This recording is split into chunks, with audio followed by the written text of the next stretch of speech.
This is from a 1928 National Geographic. It says, hiding the movements of the fleet, and this is an airplane wing. This may be just a close-up of the same event, but it says laying down a smoke screen. So now we're at 1943. I'm going to show you a series of photographs. We talk about condensation at length, but no condensation trails. So there's plenty of photographs of clouds. I'll just quickly go through there. You know, there's all kinds of strange clouds. I'll show you some of those. It's called a banded. And no condensation trails or discussion of them is my point. I'll show you this. I videotaped this out here a while back. So now we're still in 1943. So this book is more detailed. I'm not going to try and prove it to you too hard, but it's full of charts. And there are no such thing as condensation trails. In fact, there's the letter C right now. Look here. Do you see the word condensation trail there? Neither do I. So here's some more text proving no condensation trails.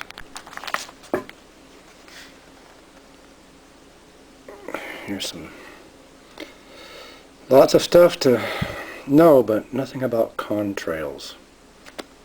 Oh, now we're up to 1946, where there's still no contrails, at least in this book.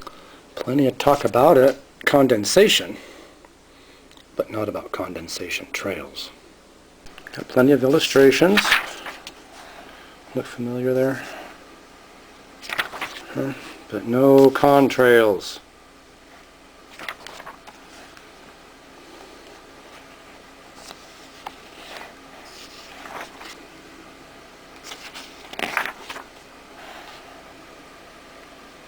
And back here we got no condensation trails. Here's a 57 book. Got some stuff we recognize here. So now we'll move over to some time life books. There's 4 of them here. The jet age and fighting jets don't show any contrails.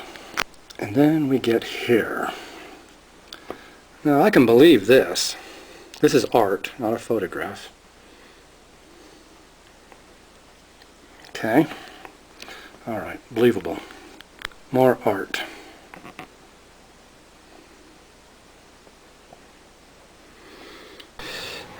Royal Air Force fighter planes engaged in German aircraft in Portland Harbor, 1940. Richard Urich, E-U-R-I-C-H. And here's my problem. This is January 1945, Farnborough, Royal Air Force. January 1945. It's the end of the war almost, and jets are new.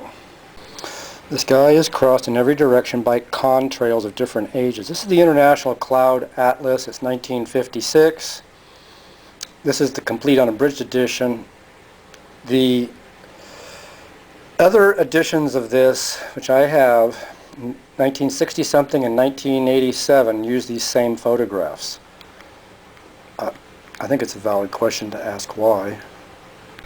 So we've got 2, 4, 6 books there, plus 4 more here, plus all the other books I've bought on this subject that are on other videos. There's about at least another half a dozen. And all we can say for certain is that contrails show up somewhere around 1944. They're not in the 43 book, the 46 book, but they're in a 56 book referring to a 1945 event. Now here's just one more interesting tidbit that might be related, might not. Better Than 1,000 Suns by Robert Yonk. Page 87. He says that UFOs were being flown in February 1945 and went 1,250 miles an hour the first time out and went to 40,000 feet, 8 miles, in 3 minutes. So he was a player in the 40s in atomic energy, knew everyone. He also speaks of getting fusion effects from using shaped charges. Fusion effects from... Alright, so now it's 10:40. That's sort of west. It's sort of smearing together now. Can you see a distinct line associated with each one of those thick bands. It's hard to describe it. There's a distinct singular line in connection with these bands. And I'm recording this every couple of minutes right now. Whatever it is, it looks interesting. See if those distinct bands show up on this close-up. It's just the dirt on my lens gets worse the closer I get.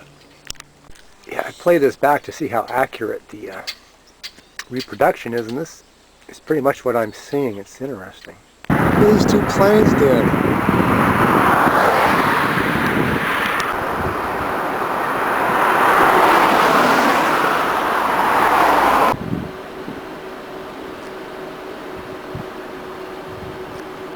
There should be a regular contrail visible there. Jet going down the road to the left and the right.